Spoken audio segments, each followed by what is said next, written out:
Witajcie w kolejnym odcinku na kanale R2D.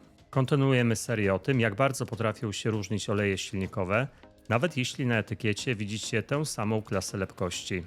Dzisiaj bierzemy na warsztat 5 olejów 5W40 i porównujemy podstawowe parametry oleju, lepkości, wskaźnik lepkości TBN, TAN oraz to co najciekawsze, koncentrację pierwiastków pakietu dodatków, czyli realne DNA formulacji. To jest trzeci odcinek z tej serii, linki do poprzednich części zostawiam w opisie. Na początku mały disclaimer, część wyjaśnień o roli pierwiastków będzie podobna do poprzednich odcinków, żeby materiał był kompletny również dla osób, które trafiły tutaj pierwszy raz. Druga rzecz, wyniki odnoszą się do konkretnych analiz, a producenci potrafią zmieniać formulacje w czasie, więc to nie jest wyrok na markę, tylko pokaz skali zróżnicowania i sposobu myślenia o danych. Cel jest prosty. Kiedy macie w ręku raport albo wiarygodne dane o dodatkach, to chcecie umieć odpowiedzieć, z czego ten olej jest zbudowany i jakie są konsekwencje tej budowy. Do porównania wybrałem 5 olejów w klasie SAE 5W40, Shell Helix Ultra 5W40, Motul 8100 XC 5W40, Mobil Super 3000 5W40, Ravenol VMO 5W40 oraz Castrol Edge Turbo Diesel 5W40. Warto zauważyć różnicę już na wejściu. Shell Motul Mobil to A3 łamane przez B4 i lub A3 łamane przez B3, Ravenol VMO i Castrol Turbo Diesel to C3.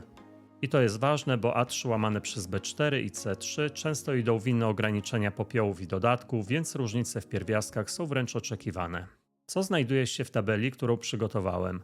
W zestawieniu macie lepkość kinematyczną w 40 stopniach Celsjusza i lepkość kinematyczną w 100 stopniach Celsjusza, wskaźnik lepkości, TBN, czyli zdolność neutralizacji kwasów i TAN, czyli liczbę kwasową oraz pierwiastki molibden, fosfor, cynk, bor, magnez i wapń.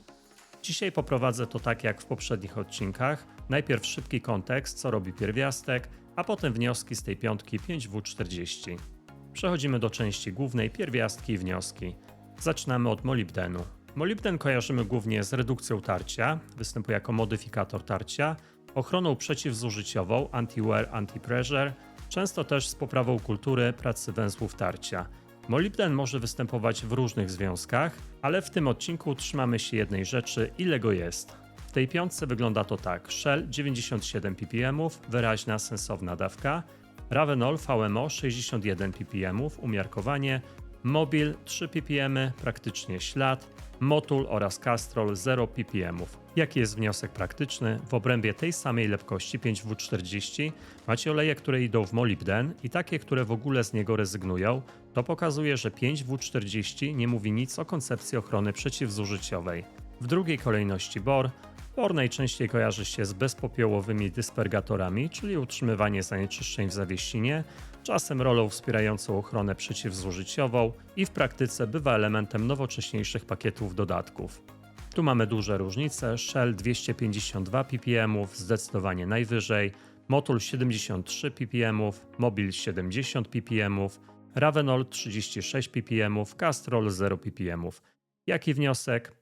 W 5W40 możecie trafić na olej, który ma bor jako istotny element pakietu, np. Shell, ale też na formulację, gdzie bor jest mały albo nie ma go wcale, jak w przypadku Castrola. Dalej mamy fosfor i cynk, czyli klasyczna ochrona ZN-DDP, czyli jeden z fundamentów ochrony przeciwzużyciowej. Tu nie chodzi o to, że więcej jest zawsze lepiej, bo to zależy od norm i kompromisów, ale warto zobaczyć rozrzut.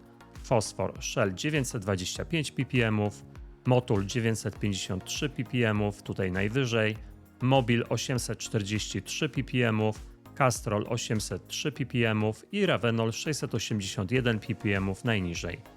Dalej mamy cynk, Shell 1102 ppm, Motul 1044 ppm, Mobil 968 ppm, Castrol 958 ppm i Ravenol 774 ppm najniżej. Jaki wniosek tutaj? Ravenol VMO w klasie C3, przypominam, ma zauważalnie niższe wartości cynku i fosforu względem trójki A3 łamane przez B4. To jest bardzo typowy obraz, różne klasy jakości równa się różne ograniczenia i różne kompromisy. I na końcu mamy wapń i magnez, czyli detergenty, czystość i neutralizacja. Wapń i magnez to rdzeń dodatków detergentowych, wpływają na utrzymanie czystości i neutralizację produktów spalania, a ich poziomy często idą w parze z ogólną zdolnością neutralizacji kwasów, czyli m.in. z TBN-em, choć oczywiście nie jest to zależność 1:1. I zobaczmy, jak wygląda sytuacja z wapniem. Shell 1552 ppm, Motul 2736 ppm, Mobil 2679 ppm, Ravenol 1879 ppm, Castrol 1861 ppm. Jaki wniosek? Motul i Mobil mają bardzo wysoki wapń. To typowy obraz dla mocno detergentowych pakietów w klasie A3/B4. Jak sytuacja wygląda z magnezem? Shell 1172 ppm, zdecydowanie najwyżej, Motul 20 ppm, Mobil 13 ppm, Ravenol 6 ppm, Castrol 6 ppm. To jest moim zdaniem najciekawszy punkt całego porównania. Shell robi tu coś zupełnie innego niż reszta. Umiarkowany wapń 1552, ale bardzo wysoki magnez 1172. Reszta olejów w praktyce opiera detergenty prawie wyłącznie o wapń, a magnez jest śladowy. Jaki zatem wniosek praktyczny? To są dwie różne filozofie detergentów, mimo tej samej lepkości 5W40. I jeszcze króciutko parametry bazowe, lepkość, wskaźnik lepkości, TBN, TAN. Zacznijmy od lepkości w 40 stopniach Celsjusza. 75,7 Shell, Motul 85,4, Mobil 84, Ravenol 80, Castrol 75. Lepkość kinematyczna w 100 stopniach Celsjusza, Shell 12,8, Motul 14,2, Mobil 14,0, Ravenol 13,3, Castrol 13,0. Jaki zatem wniosek? Wszystkie są 5W40, ale Motul i Mobil są gęstsze w cudzysłowie w 100 stopniach Celsjusza niż Shell i Castrol.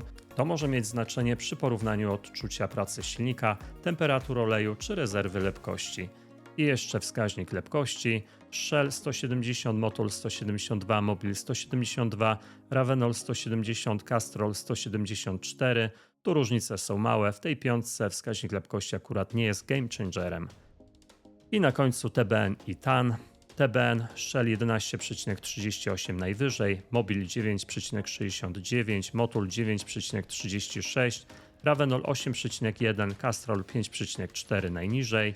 I na końcu TAN, czyli liczba kwasowa, Shell 1,85, Motul 2,97, tutaj najwyższa wartość, Mobil 2,65, Ravenol 1,84 i Castrol 1,79 i tutaj mamy najniższą wartość. Jaki wniosek praktyczny? Bardzo prosty, bez nadinterpretacji. W tej piątce Shell ma najwyższy TBN, a Castrol najniższy. To nie mówi, który jest najlepszy, ale pokazuje, że oleje 5W40 mają bardzo różny potencjał neutralizacji i to zwykle idzie w parze z różną konstrukcją pakietu detergentowego. Jeśli miałbym zebrać ten odcinek w 3 zdaniach, to ta sama lepkość 5W40 nie oznacza tej samej formulacji.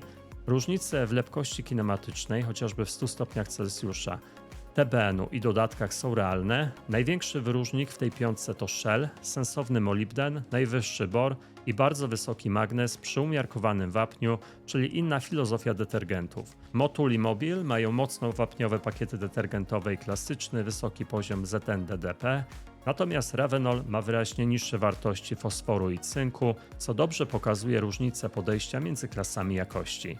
Dajcie znać w komentarzu, czy chcecie 4. odcinek w tej samej formule, ale na przykład dla 0W30 albo dla 5W30, tylko z innym zestawem marek. Jeśli materiał był pomocny, zostawcie łapkę w górę i subskrypcję, bo to bardzo pomaga kanałowi. Do usłyszenia w kolejnym odcinku. Cześć!